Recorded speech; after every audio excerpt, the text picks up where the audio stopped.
Town chairman سوراب good, لالا عبدالرحیم نے عوامی شکایت اور حالیہ بارشوں سے متاثرہ علاقوں ایوب گوڈ، نور محمد گوڈ، احسن آباد کے علاقوں کا معائنہ کیا اور بارشوں سیوریج کے پانی کی نکاسی بذریعہ ڈی واٹرنگ مشین استعمال کرنے کی ہدایت کی۔ اس دوران چیئرمین نے احسن آباد چوک کو خوبصورت اور رنگین چوک میں بدلنے،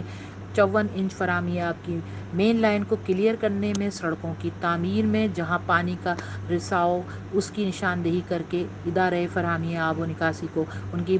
مرمت کرنے، وہاں پیور بلاکس استعمال کرنے اور سڑک میں اس طرح ڈھلان بنانے کی ہدایت کی کہ پانی برساتی نالے میں جانے اور سڑک کو خراب ہونے سے بچایا جا سکے، جبکہ سیوریج سسٹم کی بحالی کے لیے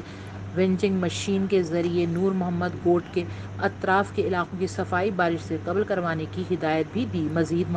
معمار ایونیو روڈ پر اسٹریٹ لائٹس کی تنصیب کا معائنہ کیا۔ اس موقع پر ان کے ہمراہ میونسپل کمشنر انیس الرحمان، سیال سپرنٹنڈنگ انجینئر جاوید احمد UC